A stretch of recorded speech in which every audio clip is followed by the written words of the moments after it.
পরিকল্পিতভাবে হিল্লা বিয়ে করা জায়েজ কিনা। ২ নম্বর বিষয়, হালালা সেন্টার সম্পর্কে আপনাদের কোনো কথা শুনতেছি না। ৩ নম্বর আরেকটা বিষয় লিখেছেন যে এই হালালা সেন্টারে যারা কি মুহাল্লিল অথবা মুহাল্লাল হইতে চাচ্ছে, এদের ব্যাপারে আসলে ইসলাম কি বলে? নাউযুবিল্লাহ। আসলে ইসলামটাকে শেষ করার জন্য কতভাবে যে চক্রান্ত, ষড়যন্ত্র এবং বদমাইশি হয়, এটা আসলে বাংলাদেশ আর আফ্রিকার কিছু দেশেই সম্ভব।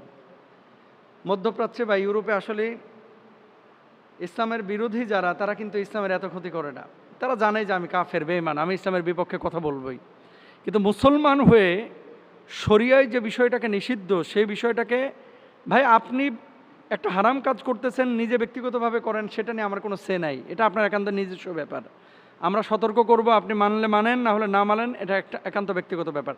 কিন্তু হারাম কোনো বিষয়কে আপনি হালালভাবে, হালাল ফ্রেমে নিয়ে আপনি আরও 10 জন মানুষকে এখানে অ্যাট্রাক্ট করে, আরও 10 জন মানুষকে সম্পৃক্ত করে আপনি তাদেরকেও জাহান্নামে নেবেন, এটা কিন্তু আমরা মানব না।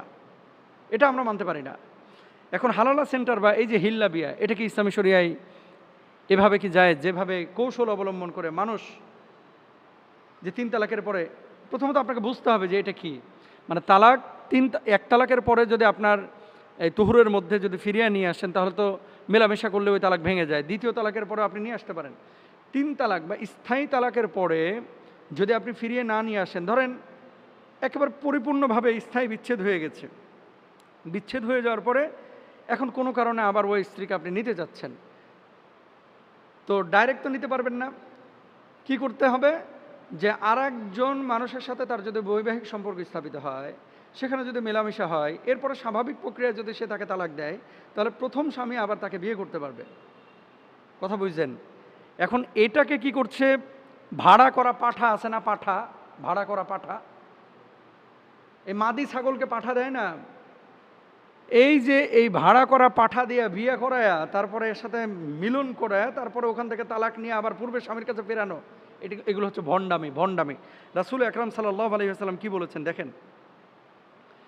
আল্লাহ রাসূল সাল্লাল্লাহু আলাইহি ওয়াসাল্লাম বলছেন, লাআনাল্লাহুল মুহাল্লিলা ওয়াল মুহাল্লালা লাহু, অর্থাৎ যে ব্যক্তি হালালা করে এবং যার জন্য হালালা করা হয়, উভয়ের ওপরে আল্লাহর লানত। যে হালালা করছে এবং যার জন্য হালালা করা হচ্ছে, 2 জনের ওপরে কার লানত? আল্লাহ সুবহানাহু ওয়া তাআলার লানত।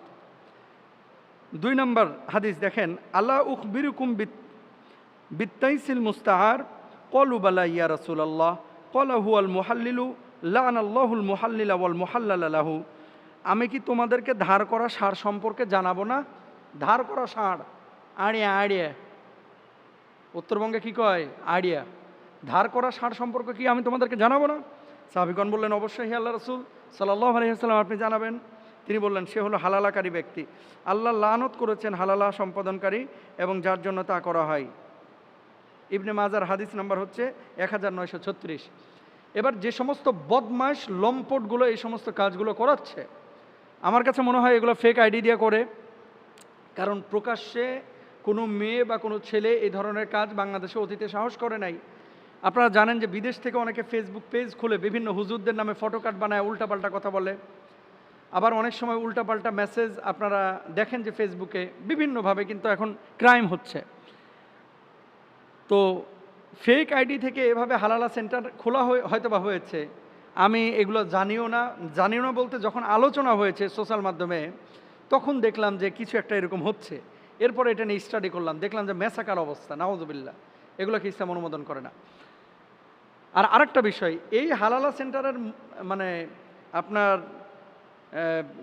মুহাল্লিল হওয়ার জন্য, হালালা সেন্টারের মুহাল্লিল হওয়ার জন্য, মানে ওই পাঠা হওয়ার জন্য, ষাঁড় হওয়ার জন্য যারা ফর্ম পাঠিয়েছে বা বায়োডাটা পাঠিয়েছে, এদের জন্য এক বুক আফসোস যে এরা আসলে কেমন মানুষ। না সোশ্যাল মাধ্যম বুঝে, একজনের সিভি বায়োডাটা চিনি না জানি না, মুহাল্লিল হওয়ার জন্য পাঠিয়ে দিলাম। মানে এগুলো হচ্ছে জেনা করার জন্য, আকাম করার জন্য এই সিভিগুলো পাঠিয়েছে। বড় বড় হুজুরকেও দেখলাম, সাধারণ মানুষকে দেখলাম। যদি সত্য হয়ে থাকে, এগুলো তো ফটোকার্ড বানায়ও তো অনেকে সিভি বানায় ফেলতে পারে। যদি সত্য হয়ে থাকে, এই সমস্ত বদমাশগুলোকে কোনো প্রতিষ্ঠানে নিয়োগ দিয়েন না। কারণ এদের কাছে আপনার সন্তান নিরাপদ না, এদের কাছে আপনার ছেলে মেয়ে নিরাপদ না, এদের কাছে আপনার মেয়েকে যদি বিয়ে শাদী দেন, এই বদমাইশ বিয়ের পরেও দেখবেন যে এরকম আকামের জন্য আরেক জায়গায় তালাশ করে বেড়াবে। জেনাকাররা যেরকম বদমাইশ, এগুলো কিন্তু সেরকম বদমাইশ। এই জন্য বি কেয়ারফুল। কোনো ধরনের এই সমস্ত কাজ, এগুলো ইসলাম অনুমোদন করে না। আল্লাহ তাআলা আমাদেরকে বোঝার তৌফিক দান করুন।